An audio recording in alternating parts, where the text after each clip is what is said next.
बिस्मिल्लाहिर्रहमानिर्रहीम। अस्सलाम वालेकुम dear students, welcome to chemistry connect. आज का जो हमारा टॉपिक है वो है मिक्सचर। इस वीडियो के अंदर हम देखेंगे कि मिक्सचर की डेफिनेशन क्या है, उसकी एग्जांपल्स क्या है, उसकी प्रॉपर्टीज क्या है और उसके कौन कौन से टाइप्स हैं। तो चलें स्टार्ट करते हैं। सबसे पहले हम देखेंगे कि मिक्सचर की डेफिनेशन क्या है। अगर मिक्सचर की डेफिनेशन देखी जाए तो मिक्सचर की डेफिनेशन है when two or more than two, दो या दो से ज्यादा, when two or more than two elements or compounds, जब दो या दो से ज्यादा एलिमेंट्स या कंपाउंड को हम compounds are mixed physically without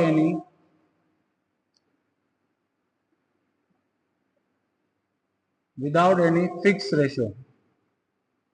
जब हम दो या दो से ज्यादा एलिमेंट्स को या कंपाउंड्स को मिक्स करते हैं physically without any fix ratio is called mixture. उसको हम बोलते हैं कि ये हमारे पास मिक्सचर बन गया। देखें हमारे पास डेफिनेशन लिखी हुई है, क्या बोला है कि जब दो when two are more than two, या टू से ज्यादा, दो भी चीजें हो सकती हैं या दो से ज्यादा भी चीजें हो सकती हैं। ठीक है, अब वो कौन सी चीजें होंगी, या तो आपके पास एलिमेंट्स होंगे या तो आपके पास कंपाउंड्स होंगे। एलिमेंट्स के बारे में हमने पढ़ा कि वो एक ही सेम ही एटम से मिलके बने हुए होते हैं, और कंपाउंड्स के हमने बारे में पढ़ा कि डिफरेंट डिफरेंट एटम्स मिलके कंपाउंड बनाते हैं। ठीक है, जब इनको हम क्या करते हैं, मिक्स्ड करते हैं फिजिकली जब वो आपके सामने वो चीजें हो रही हो, मिक्स हो रही हो फिजिकली, जब आप उनको मिक्स करें विदाउट एनी फिक्स रेशो, किसी भी फिक्स रेशो के अलावा, मतलब जरूरी नहीं है कि आपने फिक्स रेशो रखना है। फिक्स रेशो क्या होता है मैं आपको समझाता हूँ, पहले इसकी डेफिनेशन कंप्लीट कर लेते हैं। इस कॉल्ड मिक्सचर, जब दो या दो से ज्यादा एलिमेंट्स और कंपाउंड्स को आपस में आप मिलाते हैं, कोई दूसरी चीज आपके पास बनती है, उन दो चीजों को मिला के कोई आपके पास चीज बनती है, उसको हम बोलते हैं कि ये हमारे पास मिक्सचर है। अब जो हमारे पास जो टर्म है वो है फिक्स रेशो। फिक्स रेशो का मतलब ये है कि मसलन अगर मेरे पास, मैं यहाँ पे एक बीकर ले रहा हूँ, ठीक है, और यहाँ पे प्लस में एक चीनी के डिश ले रहा हूँ। ठीक है, अब इन दोनों में मैं क्या कर रहा हूँ, यहाँ पे मैंने इसमें चीनी भरी हुई है, ठीक है, और यहाँ पे वाटर भरा हुआ है। तब हमारे पास क्या होता है कि जब भी आप कोई भी मिक्सचर बनाएंगे, मिसाल मैं वाटर और शुगर का बना रहा हूँ, तो हमारे पास क्या हो रहा है कि जरूरी नहीं है आपने, पहले मैं इनके नाम लिख लूँ, शुगर और वाटर। अब जब हमने क्या करना है, वाटर और शुगर का सोल्यूशन बनाना है, तो आपके पास जरूरी नहीं है, मतलब ये जरूरी नहीं है, ये नीडेड नहीं है कि आपने 2 ही चम्मच इसके इस बीकर में डालने, या आपने 3 चम्मच डालने या 5 चम्मच डालने। जितने भी आप डालें आपके पास क्या बनेगा, मिक्सचर लाजमी बनेगा। चाहे आप इसमें 1 चम्मच डालें, चाहे आप इसमें 2 चम्मच डालें, चाहे आप इसमें चीनी के 3 चम्मच डालें। इसी तरीके से भले आप यहाँ पे 2 ग्लासेस जो वाटर के इसमें बीकर में डालें, या 5 गिलास डालें या 6 गिलास डालें, कोई भी रेशो फिक्स नहीं है, आपके पास मिक्सचर बन जाएगा। भले यहाँ से एक शुगर उठाएं, यहाँ से 1 गिलास उठाएं, या यहाँ से 3 गिलास उठाएं, यहाँ से 1 स्पून आप शुगर उठाएं, तो आपके पास क्या बन रहा है, एक जो है ना मिक्सचर बन रहा है। तो इसको हम बोलते हैं कि this is without fix ratio. इसको हम बोलते हैं कि ये क्या है, फिक्स रेशो के अलावा है। पर कंपाउंड्स में ऐसे नहीं होता। कंपाउंड्स में आपके पास जो कंपाउंड बनते हैं वहां पे आपको फिक्स रेशो होता है। मसलन अगर हमारे पास वाटर है, तो आपको क्या करना है, 2 रेशो हाइड्रोजन के लेने और 1 रेशो आपको ऑक्सीजन का लेंगे, तभी आपके पास वाटर बनेगा। ठीक है, पर मिक्सचर में क्या हो रहा है, आपका कोई भी फिक्स रेशो नहीं है, आप किसी को भी कितना भी उठा के आप मिक्सचर बना सकते हैं। ठीक है, अगर इसके एग्जांपल्स देखें तो हमारे पास जो एग्जांपल्स हैं, सबसे पहले हमारे पास जो एग्जांपल है वो है एयर। ठीक है, एयर भी क्या है, मिक्सचर ऑफ गैसेस है, तो इसलिए हम इसको बोलते हैं कि ये भी मिक्सचर है। गैसोलीन हो गया, जो आपके पास डीजल होता है, पेट्रोल होता है, ठीक है, ये भी हमारे पास क्या है, ये भी हमारे पास मिक्सचर होता है। ठीक है, ये हमारे पास क्या है, हमारे पास मिक्सचर हो गया। ठीक है, अब अगर इनकी प्रॉपर्टीज को हम देखें तो प्रॉपर्टीज में हमारे पास क्या क्या चीजें आती हैं उनको देख लेते हैं। प्रॉपर्टीज में सबसे पहले ये है कि आपके पास जो मिक्सचर होता है, the mixture does not have या डजंट शार्प मेल्टिंग और बॉइलिंग पॉइंट। ठीक है, आपके पास क्या होता है, जो भी मिक्सचर होगा उसकी शार्प जो होगी वो मेल्टिंग पॉइंट या बॉइलिंग पॉइंट नहीं होगी। क्यों नहीं होगी?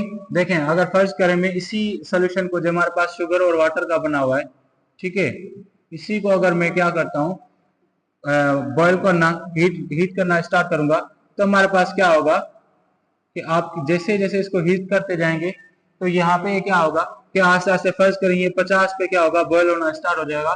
तो हम देखेंगे ये बॉयल भी हो रहा है और उसके साथ साथ क्या हो रहा है, टेम्परेचर रेज भी हो रहा है। मीन्स अगर ये 70 तक टोटल जो है टेम्परेचर जब तक 70 तक पहुंच रहा है तब तक ये पूरा बॉयल हो रहा है। मीन्स ये क्या हो रहा है कि शार्प नहीं हो रहा। शार्प का मतलब होता है कि अगर आप किसी चीज को बॉयल कर रहे हैं या मेल्ट कर रहे हैं, वो किसी भी टेम्परेचर के एक स्केल पे आके रुक जाए।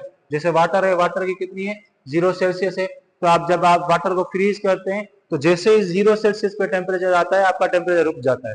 ठीक है, और वाटर वो क्या करता है, फ्रीज करना स्टार्ट हो जाता है, जमना शुरू हो जाता है, आइस बनना शुरू हो जाती है।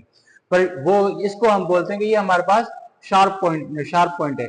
पर हमारे पास जो मिक्सचर होता है उसके पास कोई भी शार्प पॉइंट नहीं होती। क्यों नहीं होती? क्योंकि उसमें मिक्सचर्स होते हैं, मतलब दो चीजें डली हुई हैं तो दोनों के अलग अलग टेम्परेचर होंगे ना, तो वो अलग अलग बॉयल होंगे, ठीक है, या अलग अलग मेल्ट होंगे। तो यहाँ पे अगर आपने देखा कि हमारे पास एक बीकर है, उसमें हमारे पास सोल्यूशन है शुगर और वाटर का।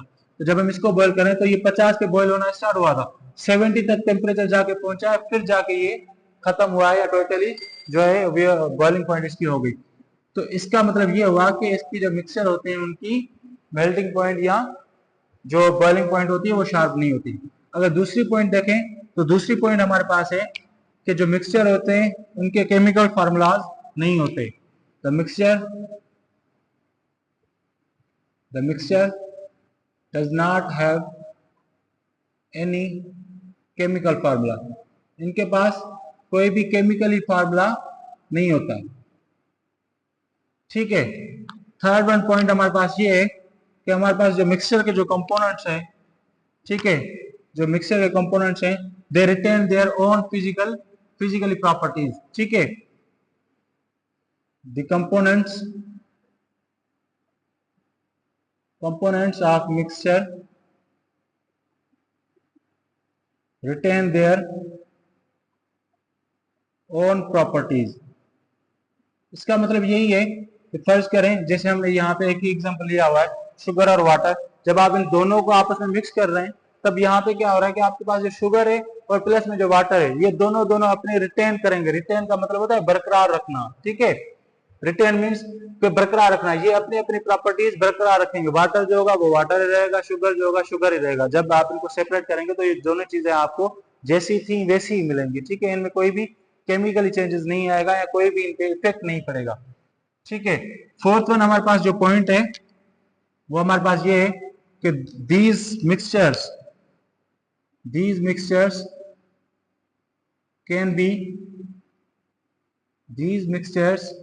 can be separated by multiple physical methods। अब ये बोल रहा है कि आपके पास जो भी मिक्सचर है उसको आप क्या कर सकते हैं, उसके कंपोनेंट्स को अलग अलग कर सकते हैं बाय मल्टीपल फिजिकल मेथड्स। बहुत सारे फिजिकल मेथड्स होते हैं जिनके थ्रू आप क्या करते हैं, उन मिक्सचर्स को अलग अलग कर लेते हैं। ठीक है, जैसे कि हमारे पास कौन कौन से मेथड है, हमारे पास डिस्टिलेशन हो गया, ठीक है, एवापोरेशन हो गया, और हमारे पास सब्लिमेशन। ये तीन हमारे पास ऐसे प्रोसेस होते हैं जिनके थ्रू आप क्या करते हैं, मिक्सचर्स को सेपरेट आउट करते हैं। मिसाल तो अगर हमारे पास यही शुगर और वाटर है तो जब आप इसकी डिस्टिलेशन प्रोसेस करेंगे तब आपको शुगर अलग होके मिलेगी और वाटर अलग होके मिलेगा। ये कैसे होगा, देखें, फर्ज करें मेरे पास एक ये बीकर है, इसमें मैंने ये वाटर उठाया हुआ है और ये मतलब टोटल पूरा जो है वो एक सोल्यूशन है या मिक्सचर है, वाटर और शुगर का। ठीक है, जब आप इसको क्या करते हैं, हीट करना स्टार्ट करते हैं, डिस्टिलेट हम इसको कर रहे हैं, तो क्या होगा कि वाटर आपका जो होगा वो बॉयल होना स्टार्ट हो जाएगा या एवोपरेट होना स्टार्ट हो जाएगा। वाटर आपका पूरा ऊपर निकल जाएगा और आपकी जो शुगर होगी वो नीचे बच जाएगी। इसी तरीके से हम क्या कर सकते हैं कि किसी भी मिक्सचर को हम सेपरेट आउट कर सकते हैं, उसके कंपोनेंट्स को, जिस जिस चीज से वो बना हुआ है उसको हम अलग कर सकते हैं। Thank you so much.